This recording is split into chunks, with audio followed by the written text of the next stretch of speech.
divulgaram a lista de perguntas que a assistente social faz para a BPC Lua de autista, lá no INSS. E o mais impressionante é que ninguém sabe disso. São 7 perguntas que podem decidir se o seu benefício e do seu filho vão ser aprovados ou não. E para lhe ajudar, eu vou divulgar essas perguntas aqui, porque elas podem ser a definidora da sua aprovação ou não na avaliação social. A primeira das 7 perguntas que normalmente a avaliação social realiza para crianças autistas é como é o dia a dia da criança. Se tem muitas crises, se tem dificuldade na escola, se sofre bullying. Essas perguntas são muito importantes.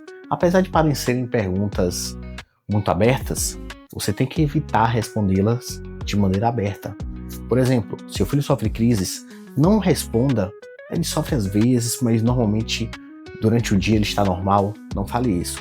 Fale, meu filho sim, sofre crises. E se tiver algum episódio grave, fale, o episódio mais grave foi esse aqui. Porque o que acontece? Quando você tenta diminuir as crises, ou seu filho sofreu bullying, ou se tem algum pouco de dificuldade na escola e você fala que às vezes tem, o perito entende que é somente uma dificuldade normal que uma criança teria. Porque algumas crianças às vezes vão bem em uma matéria e outras não. Então não faça isso. Sempre fale de maneira clara e objetiva que seu filho sofre dificuldades em tal área, se ele realmente sofrer.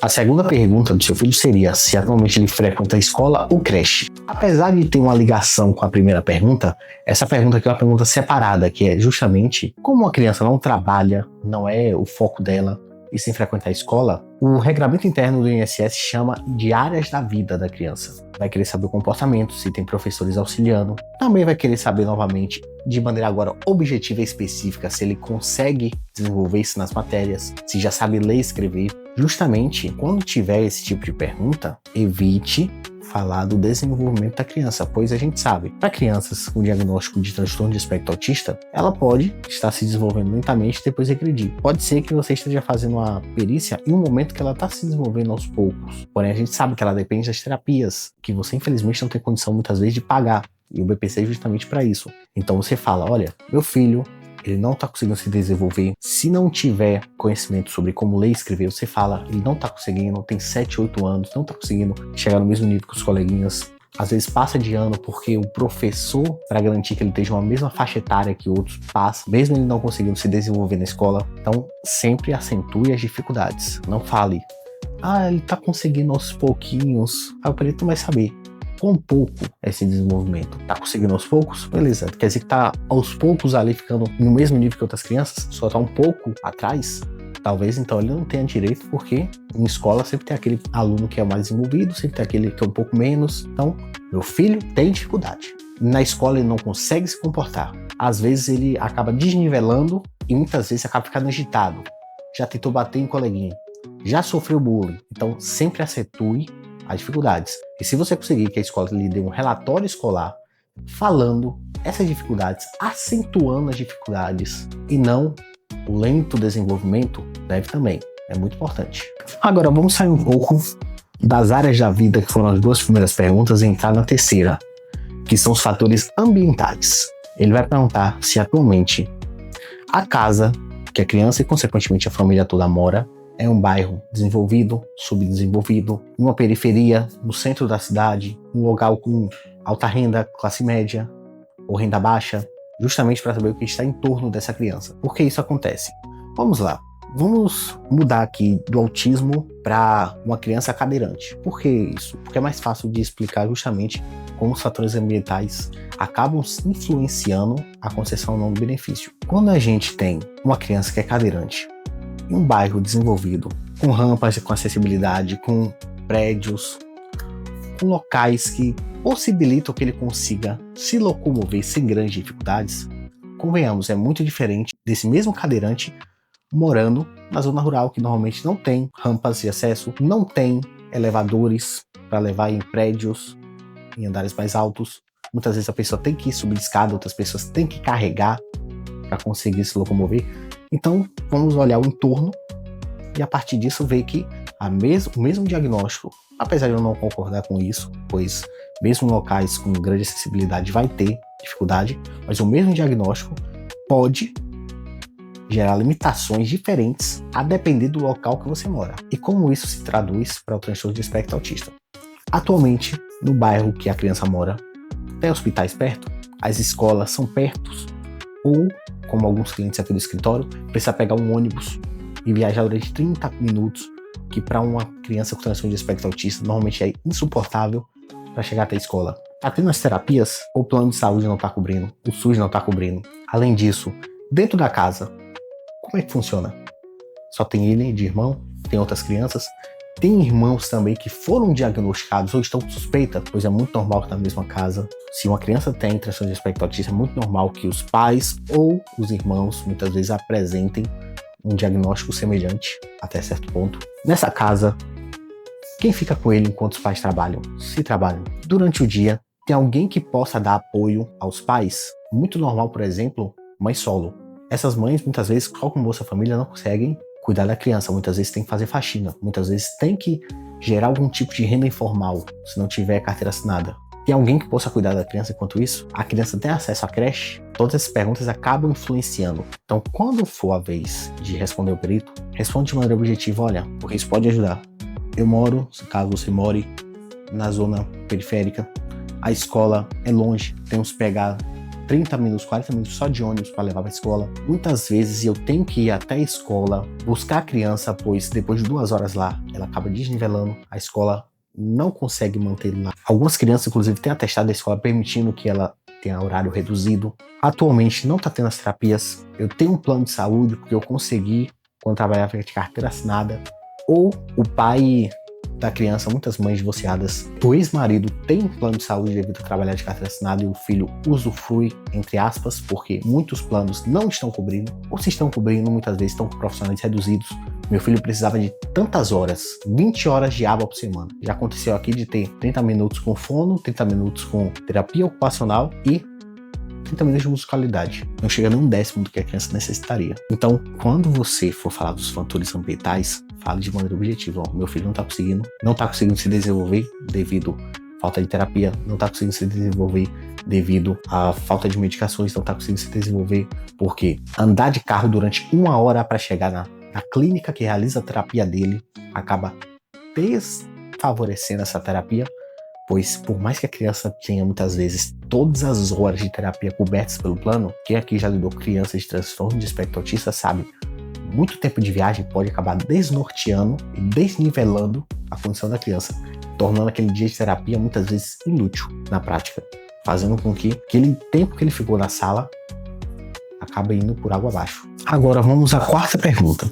O quarto tópico vai ser em relação a relações interpessoais. Vai ser perguntado para a mãe, ou se a criança for um pouco maior, alguns peritos gostam de perguntar, e eles têm total liberdade de fazer isso, se a criança conseguir responder, como as relações interpessoais dela. Claro, não vão perguntar assim, eles vão perguntar se a criança consegue olhar nos olhos de outra pessoa, ela consegue falar com estranhos. É muito normal algumas crianças não conseguirem, com transtorno de espectro autista, falar com ninguém além dos próprios pais. Se ela consegue brincar com outras crianças da idade dela, ou se ela é muito retraída, muitas vezes não consegue, ou quando tenta, muitas vezes acaba gerando briga. Por quê? Por quê? O perito precisa ver se a criança está conseguindo se desenvolver ao longo do dia quando se trata de falar com outras pessoas, falar com terceiros. Afinal de contas, a gente não consegue sobreviver apenas falando com as pessoas que a gente está familiarizado. Muitas vezes na vida a gente vai ter que falar com outras pessoas que nunca vimos, ou que vemos poucas vezes, ou que muitas vezes não temos intimidade, ou até mesmo temos algum tipo de inimizade. Essa pergunta serve justamente para isso, para eles verem se a criança está se desenvolvendo nessa direção. Então, se a criança não estiver se desenvolvendo, deve falar, a criança não consegue olhar nos olhos de ninguém, não consegue falar com ninguém, além de os pais ou o professor.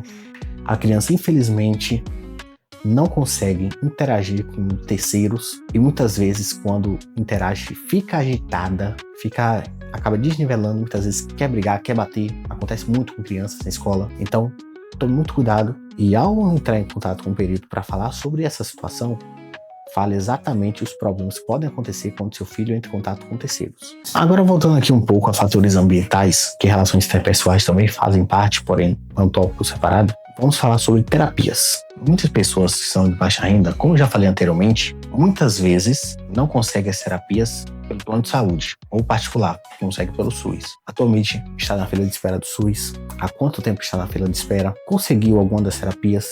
Se não conseguiu, por quê? Algumas prefeituras, algumas cidades alegam não ter profissional suficiente, não estamos conseguindo. Infelizmente, a fila está muito grande. É aquela coisa, não é problema da criança. A prefeitura, o SUS em geral, ela deve fornecer sim as terapias. Afinal de contas, segundo a Constituição, saúde é um direito de todos. Então, eles vão perguntar se você está conseguindo esses seus direitos, pois o perito não consegue ter acesso à carteira do SUS no sistema para saber. Então, você vai ter que responder e declarar, olha, meu filho não está tendo terapia, meu filho não está conseguindo realizar as terapias pelo SUS, ele precisa, segundo os médicos, de tantas horas de terapia, 2 horas de terapia ocupacional, 1 hora de psiquiatra, 1 hora de fono, 20 horas de aba e assim por diante. E a partir disso, você vai determinar, olha, meu filho basicamente não está conseguindo as terapias do SUS. A gente não está conseguindo arranjar algum tipo de terapia que possa ajudar ele a se desenvolver. Eu quero o BPC Loas para custear as terapias dele. Então tome muito cuidado na hora de responder sobre as terapias. Outra coisa muito normal de acontecer é o avaliador social perguntar como é que a criança reage quando sai de casa. A gente sabe que quando a gente sai de casa, muitas vezes, eles têm vários barulhos.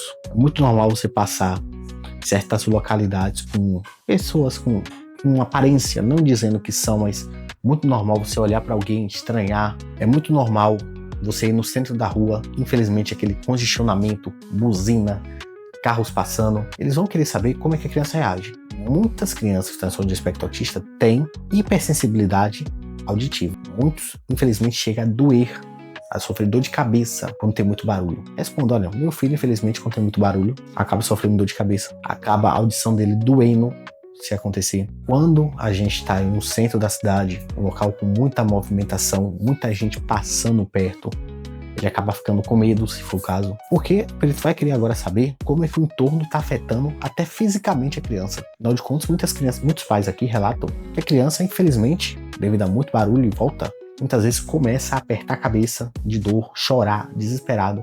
Não apenas pelo psicológico, mas pois devido à hipersensibilidade, chega a realmente doer fisicamente nela. Então, quando eles perguntarem sobre isso, sejam muito claros e objetivos. Olha, é de tal forma que afeta meu filho quando a gente sai. Barulho faz a mente dele doer, faz até mesmo o corpo doer. Quando tem muita gente perto, ele fica com medo.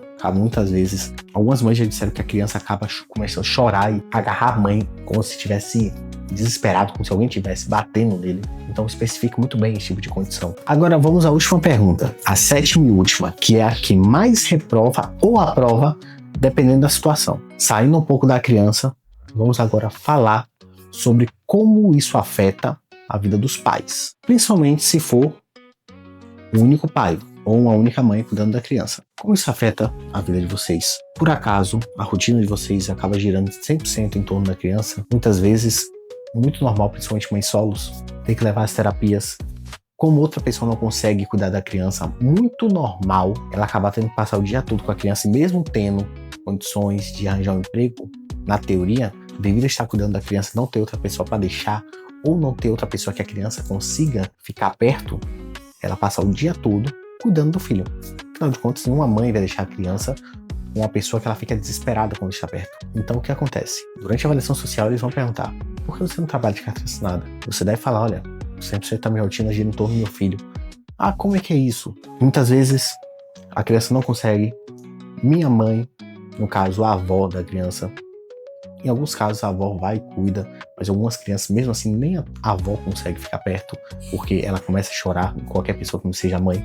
Aí você fala: minha mãe já tentou me ajudar, não conseguiu, porque meu filho só quer ficar perto de mim. Muitas vezes, se você já teve carteira assinada, você fala: eu já trabalhei, eu tive que sair do trabalho no meio do expediente para buscar meu filho na escola, pois ele estava chorando, desesperado. Fale também: olha, atualmente a gente não consegue fazer nada além de sobreviver do Bolsa Família, pois nossa rotina está 100% para cuidar dele. E se perguntarem: como é que o Bolsa Família consegue manter vocês? Afinal de contas, muitas vezes tem aluguel. Muitas vezes o aluguel, o perito vai perguntar e vai ver que é um valor até superior ao Bolsa Família. Aí você fala: a gente sobrevive de doações, infelizmente.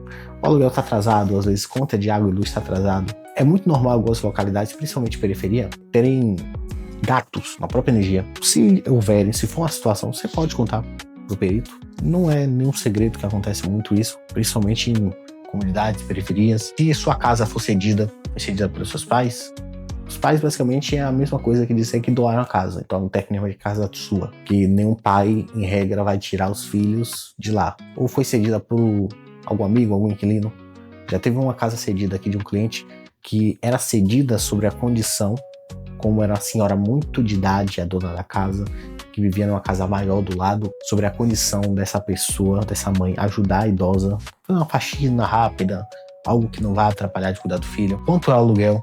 Você está recebendo R$800 de Bolsa Família. Seu aluguel é R$1.000? De onde veio o resto da renda? O seu pai ajuda? Muito normal o avô da criança ajudar. No seu caso, você faz algum trabalho informal, faz faxina. Se for faxina ou algo assim, algum trabalho informal, fale quanto você tira no mês, na semana, aliás. Fale na semana. Porém, especifique. Se é toda semana, não é. Porque se você falar, tiro R$200 quando eu faço faxina na semana. Se não especificar que não é toda semana, o perito logicamente vai pensar, se é R$200 por semana, logo ela tira R$800 mais Bolsa Família. Se é R$300 por semana, logo é 3 faxinas de 100 por semana, deve tirar R$1.200 por mês mais Bolsa Família, renda de R$2.000. Então especifique. Olha, eu faço, até se você fizer uma quantidade pouca de faxinas, pouca de algum trabalho informal, olha, eu faço 3 faxinas, 4 faxinas no mês, tiro mais 400. Ou, como o valor do Bolsa Família agora também contabiliza a renda, se sua renda com o Bolsa Família dividido pela quantidade de membros estiver no limite, já que renda informal não é algo que é muito, que é algo garantido, alguns meses eu sei que você vai ficar sem fazer essa faxina, pode até falar que não faz. Não tem problema, afinal de contas é muito normal aqui que a mãe fale, fez 3 faxinas no mês. Os 3 meses seguintes não fazer nenhuma. O avaliador social está lá contabilizando como se fosse algo fixo. Como se ela estivesse garantindo essa renda todos os meses. É necessário tomar um certo cuidado na hora de falar sobre esse critério. É necessário falar um certo cuidado sobre como você consegue cuidar do seu filho. Então, essas são as 7 perguntas que são essenciais para você responder lá na avaliação social. É muito normal que as 7 perguntas não sejam apenas uma pergunta para cada categoria, que eles façam várias ali para detalhar um pouco mais. Você passa meia hora na sala do perito. Então, o que você vai fazer? Você vai ali. Não existe especificamente uma lista ponto a ponto, porém esses são os 7 tópicos. Você vai ali colocando, juntando tudo na sua cabeça. Olha, eu tenho que falar tal coisa, eu tenho que falar isso, aquilo. E conforme ele for perguntando em detalhes, você vai, claro, falando sempre a verdade, respondendo ao avaliador social de maneira que dê a ele entender que você necessita do benefício. Pois não é apenas responder, você tem que saber como responder. Afinal de contas, as pessoas falam o que querem, porém, quem está ouvindo, muitas vezes interpreta como quer. Porém, é isso. Olha, espero que você tenha gostado desse vídeo. A gente tem outros vídeos aqui sobre avaliação social, perícia médica, sobre condições e requisitos para o BPC-Loas. E se você quiser saber mais detalhes, vou deixar um vídeo aqui na descrição, falando justamente sobre perícia médica. Afinal de contas, é a segunda etapa para se solicitar o BPC-Loas. E se você gostou, compartilhe em grupos que você conhece, compartilhe com pessoas que você sabe que necessitam desse conteúdo e não esqueça de seguir esse canal.